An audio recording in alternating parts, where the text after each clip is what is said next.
Hey guys, I'm Hannah from Destined for Adventure, and I wanted to talk to you guys a little bit about the experience of registering my Mexican vehicle here in Mexico as a tourist.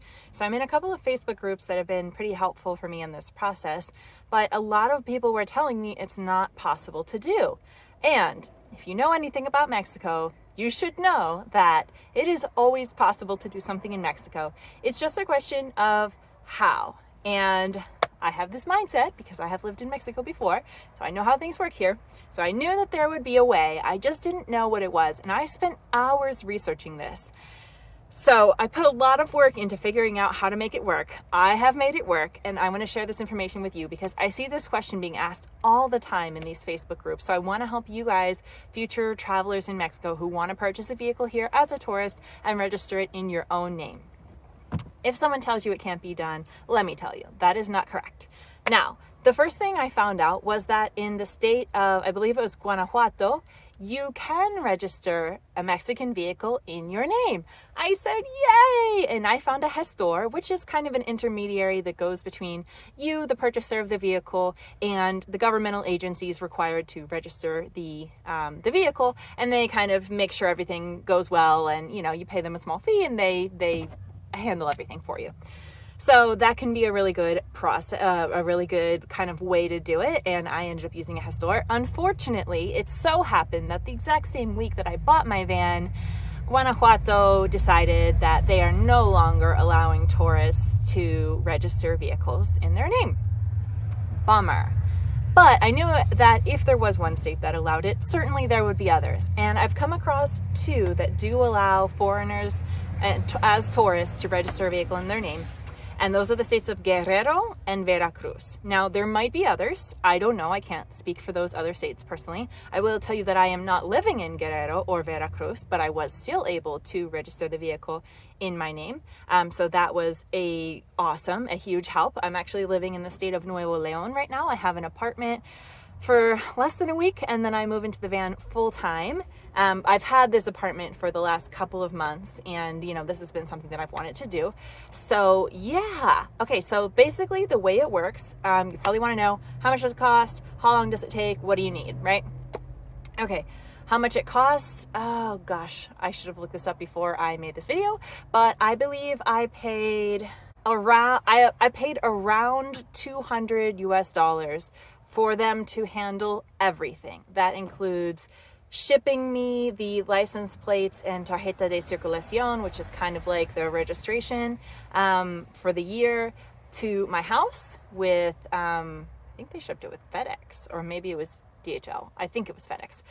That includes processing like the transfer of ownership with that particular agency and everything. Now, it did take around 3 weeks, and I'm usually the kind of person that thinks it's going to take less time than they say it will, and that was not the case. I was bothering the gestor every day, I can tell you, because when I used to work in the government, I know that the people that called me every single day were the people that got their permits approved first, and so I hate to, that's just the way the world works, guys. So so I was that annoying person that bothered the gestor every single day. Hey, how's it going? Do you have any news? What do they need from me? Blah, blah, blah, blah, blah. And it turns out all the paperwork that he told me that I needed to submit to him was sufficient. I didn't need to submit anything else. I ended up submitting, there was, I think, 4 documents plus my passport and my US driver's license. I did not need to get a Mexican driver's license. In some states that is required. I did contact a gestor here in Nuevo León, where Monterrey is located, to see if it would be possible to register this vehicle in my name. It is not possible as a tourist. I think they might have recommended another state. I will look that up and put it in the comments. Yes, so I was able to do it in Guerrero. I believe it's one of the cheaper places to register your vehicle as well. And this will last until the next year. In 1 year, I will have to do it again, either with the gestor or online. Yeah, so it was around $200. I think I maybe paid 2,500 pesos or so, plus another 1,000 for like the transfer of ownership or something like that. And then the shipping was, anyway, in the end, it ended up being around what it was less than $250. It was between like $175 and $225, something like that. I'm remembering. Yeah, and it did take literally like 3 weeks. It literally took 3 weeks. And then, of course, you know, my apartment here in Mexico doesn't have the house number listed outside. So then it took FedEx like another week to deliver it. So make sure, I ended up writing it on a piece of paper, my apartment number and the street name, and not duct taping, but masking taping it to the fence right outside of where the mailbox is. And then they were able to deliver it. So just make sure you follow up with your guy. Yeah, so it is totally possible to do. It takes a while. You know, it took between 3 and 4 weeks, honestly, which I did not expect it would take so long. But another thing you should know about Mexico is that everything takes longer than you think it will. And when somebody says now or today, it could actually mean sometime in the next 2 weeks. Its time is very broad concept here. It's not a strictly adhered to schedule like you might be used to if you're from the US.